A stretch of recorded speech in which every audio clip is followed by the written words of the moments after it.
इस जन सुनवाई में हम सुनेंगे स्कूल वाले फीस के नाम पर क्या क्या करते हैं और कैसे कैसे वसूलते हैं। तो जैकेट में है, सदरी में है डॉक्टर मनोज शर्मा जो हरियाणा अभिभावक एकता मंच के हैं, सलील अग्रवाल साहब एकदम किनारे पर हैं और आप बाल भारती पेरेंट्स एसोसिएशन गाजियाबाद के हैं। बीच में के अरुणाचलम साहब हैं, all Noida schools parents association, हाँ उसके आप जनरल सेक्रेटरी हैं। तो मनोज जी, हम इस जन सुनवाई में, मेरा कार्यक्रम का नाम ही आइए अपनी व्यथा बताइए, ठीक? तो ये बताइए कि फीस वृद्धि को हम, जैसे हमने बताया, हम एक अलग अलग कहानियों के जरिए हम चाहते हैं कि आप हमारे दर्शकों को जागरूक करें कि दरअसल होता क्या है फीस वृद्धि को लेकर। जी हाँ, सबसे पहले तो मैं आपका धन्यवाद करूंगा रवि जी कि आपने इतना बढ़िया मतलब कार्यक्रम जो कि ज्वलंत है मुद्दा, सिर्फ हरियाणा में ही नहीं। हमको अब गाली खाने की आदत हो गई, धन्यवाद मत करो, मुझे बुरा लग जाता है। कोई बात नहीं है सर, अभिभावक होने के नाते तो मैं कह ही सकता हूँ। तो ये आपने मुद्दा उठाया है, मैं सीधे मुद्दे की बात करूंगा। देखिए, जो आपने चीजें बताई बैकग्राउंड के अंदर, उसके अंदर साफ तौर पर झलक रहा है कि अभिभावकों को मजबूर किया जा रहा है कि वो प्राइवेट शिक्षण संस्थानों में वो पढ़ाएं। अच्छा, सबसे पहले मैं मजबूर किया जा रहा है जी, मजबूर किया है, मैं उसका भी बताऊंगा मैं जो है क्यों मजबूर किया जा रहा है।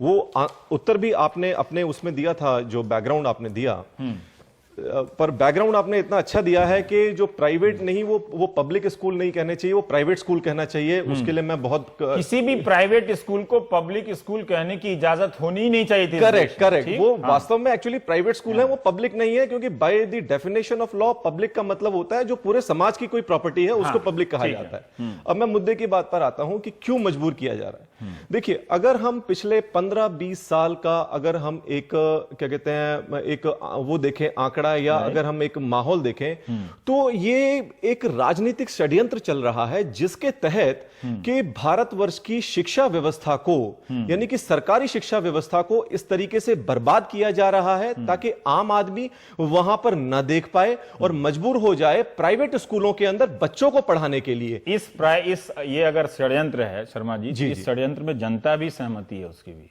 हाँ, ये यहाँ ना बताइए कि जनता बहुत भोली है, वो कार में चलती है, उसको मालूम नहीं कि सरकार सरकारी स्कूल और कॉलेज को खत्म करके प्राइवेट करा है, उसको पता है, वो ये चाहती भी है, हो सकता है। करेक्ट। हाँ, तो उसको इतना मासूम और भोला ना बताएं। जी, बिल्कुल सर, मैं आपकी बात से सहमत हूँ कि मतलब जो भी रिप्रेजेंटेशन है वो जनता का ही रिप्रेजेंटेशन है, तो जनता भी कहीं ना कहीं दोषी है। राइट जी। तो इसमें क्योंकि आपने भी उसमें दिखाया था कि कहीं ना कहीं स्कूल जो है नेता के जुड़े हुए होते हैं, राजनीतिक दल के जुड़े हुए होते हैं। तो जो समस्या जो खड़ी होती है वो इसीलिए होती है कि जो राजनीतिक दल है, चाहे वो सत्ता पक्ष का हो या विपक्ष का हो, कहीं ना कहीं उसके जो है वहां पर क्या कहते हैं सूत्र जुड़े हुए हैं। जैसे उदाहरण के तौर पर 10 मई 2016 का आप दैनिक भास्कर उठा करके देख लीजिए, उसमें साफ साफ कहा गया था कि हरियाणा प्रदेश के अंदर भाजपा के 70% से ज्यादा विधायकों के या उनके रिश्तेदारों के स्कूल्स हैं वो, जिसके कारण कि न तो रूल 158 इंप्लीमेंट हो पा रहा है, न रूल 134 ए इंप्लीमेंट हो रहा है। सर, रूल 158 ए है जो कि नाजायज फी और फंड के बारे में शिकायत देने के लिए। रूल 158 के तहत में एक fee end fund regulatory committee का गठन किया गया था सन 2014 में कि अगर हरियाणा के किसी भी अभिभावक को किसी भी स्कूल के अपने जिस स्कूल में बच्चे को पढ़ा रहा है वहां पर शिकायत है, तो वो एक डिविजनल कमिश्नर की कमेटी के पास जाकर के वो शिकायत दे सकता है। आप देखिएगा डिविजनल कमिश्नर कमेटी का हाल, पूरे हरियाणा का आपको पिक्चर बता रहा हूं। 2014 में एक कमेटी बनी, 2014 में ही अभिभावकों ने शिकायत दी, 2015 में 24 जुलाई 2015 को जाकर के डिविजनल कमिश्नर गुड़गांव ने इसके आदेश दिए कि स्कूलों के ऑडिट हों, यानी कि 1 साल के बाद।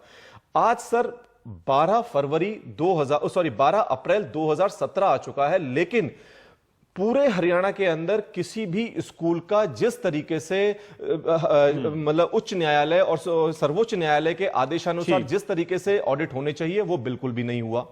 इसमें मैं अभी ऐड करूंगा, भिवानी के अंदर, भिवानी में हमारी संस्था है, वहां पर 21 स्कूलों के ऑडिट किए आनंद फानन में, उसमें एक एक स्कूल से कम 4-4, 5-5 करोड़ रुपया क्या कहते हैं वो मिला है एक्सेस के अंदर, और वो भी एक साल का। अनवेरिफाइड मत किया। अब यहाँ पे देखिए, इसलिए मैंने कहा कि नाम ना लें किसी का, जी, और उसका आरोप नाम ना नहीं ले रहा हूं लगाएं। सर, मैं कहानी बताइए कि क्या हो रहा जी, है, बस। उसमें सारे दलों के नेताओं के स्कूल है, कहानी बताइए, मुझे उसकी चिंता नहीं है, अभी लोगों को बताइए।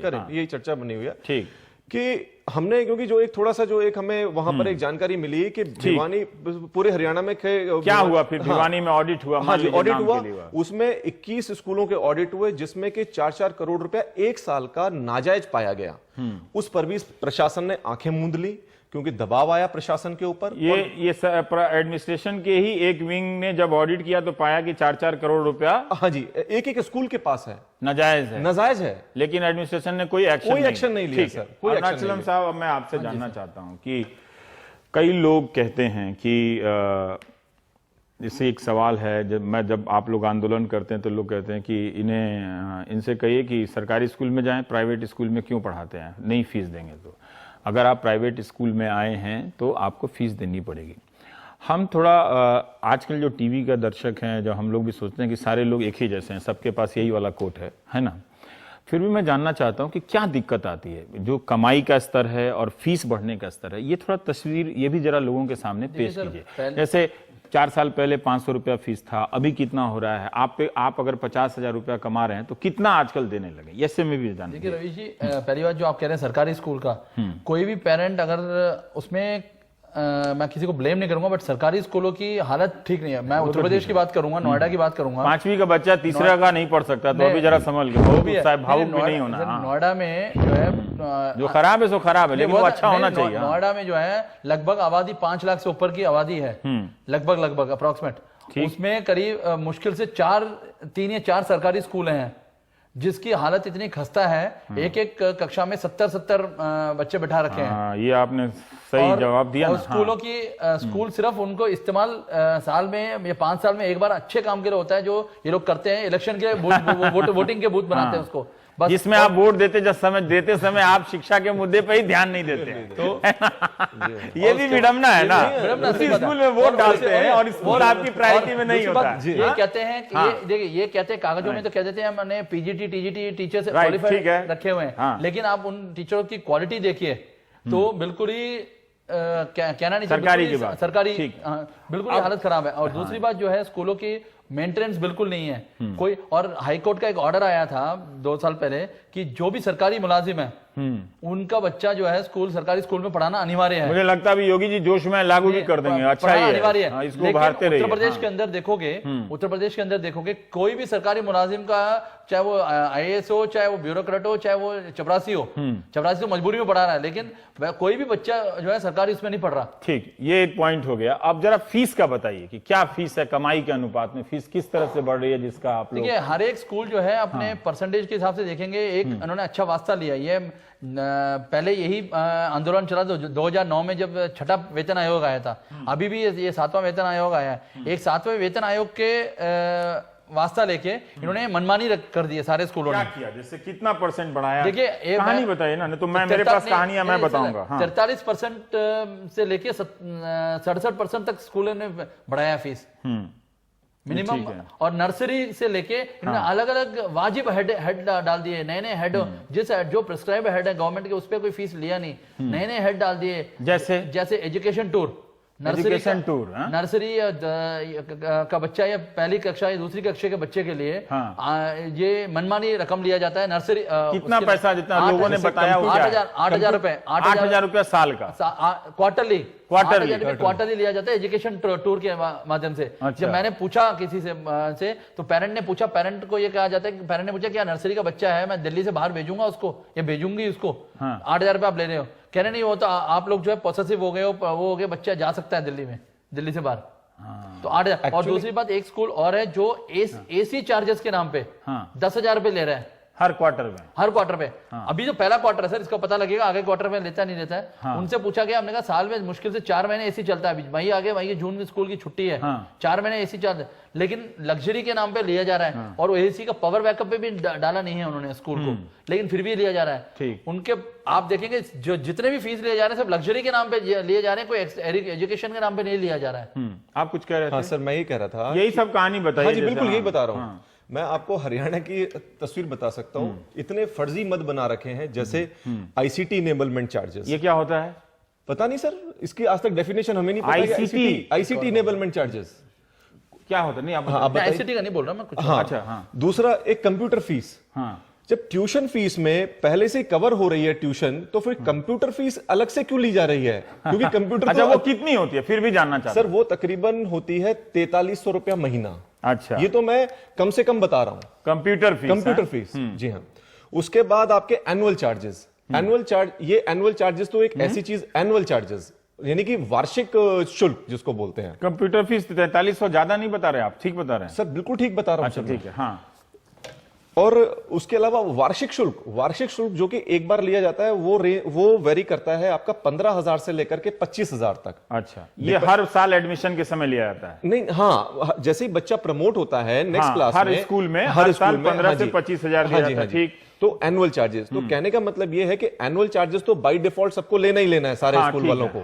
लेकिन उसके अलावा अगर किसी की वो उसमें आ जाए मंशा में कि जी हमें थोड़ा सा कृपा दिखानी है अभिभावकों पे, तो वो शायद हो सकता है कि कंप्यूटर फीस ना उसमें इंक्लूड कर रहा हो। लेकिन 70% से ज्यादा school computer fees, ICT enablement charges और आपके जो है, हाँ, यहां तक कि स्कूल मैनेजमेंट आजकल जो है वो इंश्योरेंस एजेंट भी बन गई है। फरीदाबाद में एक स्कूल है जिसके की जो के स्कूल एसोसिएशन के प्रधान हैं, मैं उनका नाम नहीं लूंगा यहाँ पर। वो जो है वो इंश्योरेंस एजेंट बने हुए हैं कि हर बच्चे को मजबूर करते हैं कि तू मेरे यहां से इंश्योरेंस ले, मतलब मैं इंश्योरेंस ले रहा हूं मैं तुम्हारी जो है। जब आप समझ रहे हैं कि, और इंश्योरेंस से कितना पैसा दे रहा है सर? इंश्योरेंस का तकरीबन उसकी किस्त होती है 700 रुपया महीना से, 700 रुपया इंश्योरेंस की जो किस्त होती है वो 700 रुपया होती है। अच्छा, स्कूल वाले फिर गैस का सिलेंडर भी बेचें, फोन भी बेचें, है ना? ये सबका भी लेना चाहिए। इस विषय में मैं एक चीज और कहूंगा। आप बहुत देर से ये नहीं बोले, आप जरा सा हाँ थोड़ा सा ये बताइए कि क्या है। देखिए, एक सज्जन ने भुवनेश्वर से लिखा है मुझे कि उनका बच्चा एलकेजी में पढ़ता है जिसके लिए 75,000 रुपया सालाना देते हैं, और स्कूल ने कहा है कि अगले 4 सालों के लिए आपको यही अमाउंट भरना पड़ेगा, 75,000। ठीक, उसके बाद स्कूल फैसला करेगा कि कितनी फीस बढ़ेगी। और एक बुलंदशहर के एक सज्जन ने लिखा है कि पिछले साल वो 5720 रुपया प्रति महीना फीस दे रहे थे बुलंदशहर में, सोचिए। इस साल वो 6,330 रुपया दे रहे हैं। और किन कारणों से फीस बढ़ाई गई नहीं बताया गया। किताब के लिए कोई ठेका 6 लाख में दे दिया गया है, और अध्यापकों का भी शोषण हो रहा है। 25,000 रुपया 30,000 रुपया सैलरी दिखाई जाती है, रिकॉर्ड में मिलता 6-8 हजार है। ये जन सुनवाई में लोगों ने हमें भेजा। आप बताइए, आप कहानी बताइए सर। देखिए सर, सबसे पहली बात तो ये कि आज की डेट में हेड्स की कोई भी रह नहीं गई है लिमिट। ये ढूंढा जाता है कि किस हेड में पैसे लिए जाएं। वही हेड सरकार तय करती है, मतलब स्कूल कंप्यूटर पंखा, तो या स्कूल अपने तरफ से भी जोड़ता है? स्कूल अपने तरफ से ही कर रहा है, सरकार कोई हेड नहीं तय करती। सरकार ने सिर्फ एक ही हेड तय कर रखा है कि आपको ट्यूशन फीस लेनी है, और कुछ 2-3 स्पेसिफिक हेड्स हैं, उसके अंदर फीस ले सकते हैं आप। ठीक, इसके अलावा आप कोई भी एनुअल चार्जेस नहीं ले सकते। नए हेड्स क्या हैं? जैसे ये नए हेड्स में जैसे आपने अभी बताया, स्मार्ट क्लासेस, स्मार्ट क्लास, हाँ, स्मार्ट क्लास चार्जेस। अच्छा, दूसरा मील का भी एक हेड बना दिया गया है जो छोटे बच्चों के लिए आपके, और उनसे 1,500 रुपए, जो बच्चा एक रोटी नहीं पूरी खा सकता उनसे 1,500 रुपए महीना। सरकार तो महीना तो आप टिफिन नहीं देते हैं बच्चे? सरकार टिफिन आपको नहीं लाना बच्चे का। टिफिन सर, बच्चों की माँ जो है ना वो तो पौष्टिक आहार नहीं दे पाती, तो स्कूल वाले स्पेशल चक्की का आटा लेकर के खिलाते हैं बच्चों को। मिड डे मील फ्री दे रही है स्कूलों में, और वो उसकी क्वालिटी यहाँ 1600। ये 1,500 रुपया। स्मार्ट क्लास का कितना है? स्मार्ट क्लास का भी 300-400 जो भी मन में आता है उसके हिसाब से क्वार्टरली जो भी। और बताइए। अच्छा, दूसरा क्या है, एक सबसे बढ़िया अच्छा तरीका कुछ स्कूलों ने निकाल लिया कि एक हेड बना दिया स्कूल फी, और उसके अंदर जो चाहे पूरा का पूरा ठोक दिया। आप बाइफरकेशन के लिए लिखते रहिए, मांगते रहिए, नहीं देंगे आपको, बिल्कुल नहीं देंगे। आपको ज्यादा से ज्यादा चाहिए तो आपको ट्यूशन फीस का सर्टिफिकेट दे दिया जाएगा। आपको एनुअल चार्जेस का क्या बाइफरकेशन है कुछ नहीं बताया जाएगा। मैं सबसे पहली चीज तो ये बात भी करना चाहता हूं कि हमारी प्रायोरिटीज में क्या बेसिक एजुकेशन है ही नहीं। मोदी सरकार ये कहती है कि जो है जी हमें स्किल डेवलपमेंट करना है। जब बेसिक एजुकेशन ही नहीं होगी किसी के पास, जब वहीं से प्रॉपर नहीं को ग्रो अप कर पाएगा तो स्किल डेवलपमेंट कहां से आप करेगा? वोट देते समय इन सब प्रश्नों पे ध्यान देते हैं? नहीं, इन सब प्रश्नों पे तो ध्यान गाय देते बकरी पे देते हैं, लेकिन किस पे सवाल इस देते बात हैं का है नाली कि और सड़क नेता पर तो आते ही गाय नहीं। बकरी पे वोट देते हैं कि इन सब प्रश्नों नहीं पे सर, देते हैं? नाली, आपने सड़क, पूछा पार्क, आपने बिजली और एसोसिएशन पानी हम पर तो देते हैं नोटा पे सर। भी लगाते हैं। हैं? ठीक है।